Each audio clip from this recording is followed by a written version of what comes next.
वंदे मातरम। जी। जय हो भारत की, जय हो चंद्रयान की। हम एक नया इतिहास रचने जा रहे हैं। आज की पीढ़ी जो साक्षी होंगे, ये पूरा विश्व टकटकी लगाए हैं हमारे भारत के ऊपर में। और जिस प्रकार से भारत अपने प्रत्येक क्षेत्र में भी जिसका डंका बज रहा है, जी। आज पुनः एक नए इतिहास का निर्माण होने जा रहा है। हम्म। तो जैसा सभी ने बताया, मैं उसी बात को रिपीट करूंगा, लेकिन अपने शब्दों में हम जी। थोड़ा एक महीना लगभग पीछे चलते हैं और 14 जुलाई की बात स्मरण कराऊं, जब हरिकोटा में जब यहां से प्रक्षेपण किया गया था 14 जुलाई 2023 और 2:35 में, जब उस समय की कुंडली निर्माण की जाए, यानी एक बालक का जब जन्म होता है, वह हमारे लिए बहुत ही निश्चित होता, महत्वपूर्ण होता है। जी। तो उस समय के लिए हम बात करते हैं तो वृश्चिक लग्न थे और तुला राशि थी।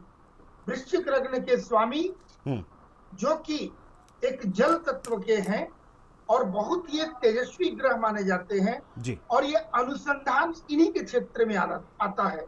भारत एक बहुत बड़ा अनुसंधान कर रहा, रिसर्च कर रहा है।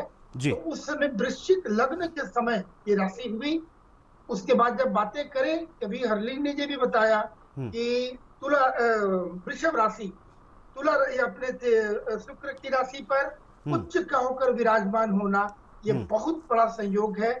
और ये उच्च राशि में होना मतलब उस बालक का जिसका जन्म हो रहा है विक्रम का, उस समय इसकी आज जो उसका रिजल्ट आना है, ये अवश्यम भावी है कि बहुत ही पॉजिटिव आना है। जी। हम ये भी बात करेंगे कि भारत, अब हमारी भारत के लिए विशेष क्या है, पूरे विश्व के लिए जो है, लेकिन भारत को क्या लाभ प्रदान करेगा इसकी लैंडिंग से, यह भी अब एक बार अवश्य इस पर ध्यान देने की आवश्यकता है।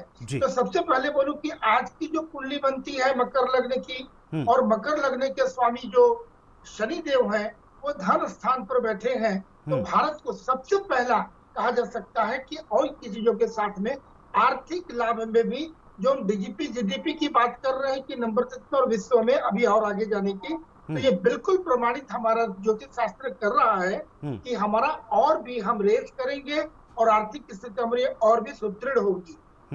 सिंह राशि पे स्वगृही बुध का, सूर्य का होना, बुध के साथ में चंद्रमा तुला राशि पर है, या फिर आज हमें संकेत दे रहा है कि आज की भी लैंडिंग बहुत ही अच्छी होगी, सॉफ्ट लैंडिंग जो साउथ पोल पर होनी है, और ये बहुत अच्छा इसका परिणाम भी आएगा। विशाखा नक्षत्र था उस दिन, जो गुरु की राशि है, ये हमारे आध्यात्मिकता को, शिक्षा के क्षेत्र में, इन चीजों में उन्नति को दिखलाता है। और पुनः बात करूं कि रोहिणी नक्षत्र में जब यदि चंद्रमा है, तो उनकी अगर 16 रानियां थी चंद्रमा की, जिसमें सबसे प्रिय उनकी रोहिणी थी, तो रोहिणी का भी होना बहुत ही विशेष संयोग है। और ये सारे संयोग मिलकर हमारी उन्नति को दिखला रहा है। और एक बात और बोलूं, बड़ा अच्छा है, कभी एक संदेश आ गया व्हाट्सएप पे कि जैसा हमारी भारत की मानसिकता है, धरती माता की, धरती से हम चंदा मामा को विक्रम के माध्यम से रक्षाबंधन भेजा गया है।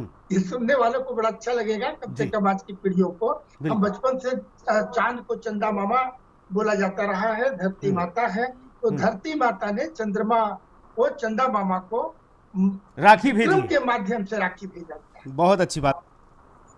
बिल्कुल। देखिए, भारत विश्व गुरु जाना जाता रहा है जी, और पुनः इस रूप में भारत पुनः उभर कर आ रहा है।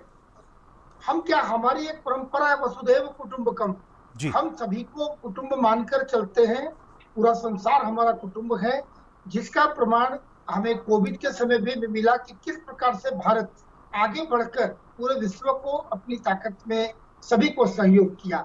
ज्योतिष शास्त्र के माध्यम से, मैं ज्योतिषी हूँ, पिछले 35-40 वर्षों से काम कर रहा हूँ। आज भारत के अतिरिक्त अनेकों देश है। जब कभी किसी में ये में जब बैठता हूँ तो वहाँ पाकिस्तान और बांग्लादेश से भी कॉल आते हैं और लोग पूछते हैं, तो मैं बताता हूँ, मैं अपनी पद्धति का मैं बताऊंगा तो वो लोग तो बिल्कुल आपकी पद्धति को मानूंगा। वो गर्व होता है एक भारतीय होने का, भारतीय ज्योतिषी होने का गर्व होता है कि हम मार्गदर्शन, हमारे पूर्वज भी पूरे विश्व को करते रहे हैं और अब आज भी मार्गदर्शन कर रहे हैं और आगे और भी बढ़ चढ़ के करेंगे।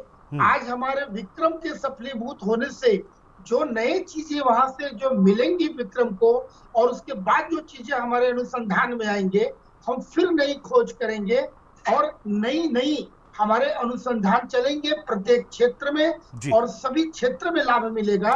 हम तो लाभान्वित होंगे, भारत, पूरे विश्व को भी हम बांटेंगे प्रसाद। ये तो हमारी परंपरा भी है और वो हमारी सक्षमता भी है, भारत का सक्षम भी है और भारत का स्वभाव भी ऐसा है कि हम देना जानते हैं। हमारे पूर्व श्री राम को लीजिए, वो किसी का जीत भी लिए राज और राज कराकर दे दिए। कृष्ण भी जीत लिए और दे दिए। हम तो देना जानते हैं और भगवान हमें दे, हम तो देते ही रहेंगे। जी। चंद्रमा मनसो जाता, यह हमारा शास्त्र कहता है। चंद्रमा मन के कारक है। जितने भी नवग्रह आदि हैं वो किसी न किसी हमारे शरीर के किसी अंग के या किसी वस्तु विशेष के द्योतक है। मन को संचालित करने वाला चंद्रमा है। यह प्रमाणित होता है कि जिस दिन फूल मून पूर्णिमा होता है उस दिन ज्वार भाटा आते हैं, है ना। तो यही हमारा शास्त्र है कि एक पर्टिकुलर दिन ही मोर क्यों नाचता है। हम देखेंगे कि जितने भी कोई अपराधी हो या फिर एपिलेप्सी के पेशेंट हो या कोई पागल हो, मानसिक रूप से जो विक्षिप्त, देखेंगे पूर्णिमा के दिन वो बहुत एग्रेसिव हो जाता है। तो ये सारी चीज जो है चंद्रमा के द्वारा संचालित होता है। तो जब चंद्रमा इतना महत्वपूर्ण, चंद्रमा की जब हम बात कर रहे हैं, या तो हम जिस दिन जन्म हुआ था विक्रम का 14 जुलाई की बात करें या आज दिन जिस दिन डिलीवरी की बात है हम इसकी बात करें, हम दोनों ही बात जब देखते हैं तो फिर देखते हैं कि सारे संजोग हमारे, अभी आचार्य जी ने 7 नंबर की बात कही, विक्रम के साथ में 3 जुड़ा हुआ है, चंद्रयान 3, या फिर तारीखों की बात हम करते हैं या फिर ग्रह नक्षत्रों की बात करते हैं, नक्षत्र भी और सारे ग्रह दोनों दिनों का, या तो 14 जुलाई की बात करें या आज 23 अगस्त की बात करें, सारे संजोग। अभी जब तक मैं गैप में बैठा था तो वही मैं विश्लेषण कर रहा था, दोनों को कंपेयर करके, ये सारे सही में लड्डू बटने की बात है। और रह गई एक बात, जैसा आपने एक बड़ा अच्छा प्रश्न पूछा, राखी जी की बात मेरे तक आ नहीं पा रही थी, वन साइड आवाज थे मेरे, तो मैं उसके ये बताऊं, कभी कभी एक आम प्रश्न, बहुत सामान्य प्रश्न है कि अगर कुछ सेकंड मिनट भी अगर बदल जाते हैं तो कुंडली बदल जाती है। बिल्कुल, ये हमेशा ऐसा नहीं है कि लग्न, पहला मुख्य रूप से हम लग्न देखते हैं जो लगभग 2.25 घंटे का होता है।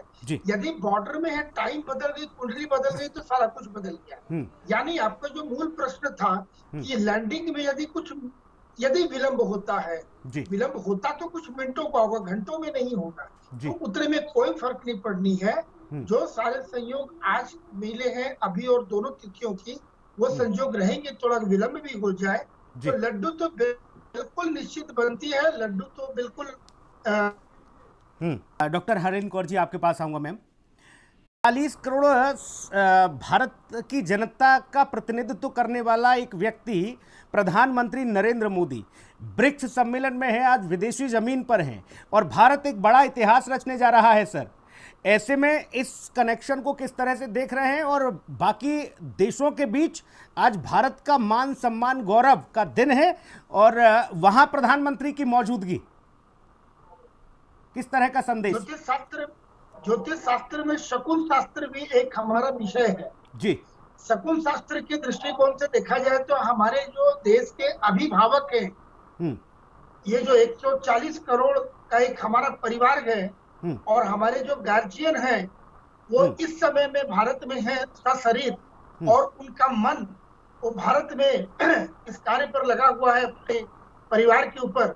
ये कनेक्शन जो दिख रहा है, यही दिख रहा है कि पूरे विश्व से हमारा जुड़ाव कैसे होगा, किस प्रकार से हमारे प्रधानमंत्री किसी दूसरे देश में बॉस बनकर और सभी के गार्जियन बनकर आज प्रस्तुत हो रहे हैं।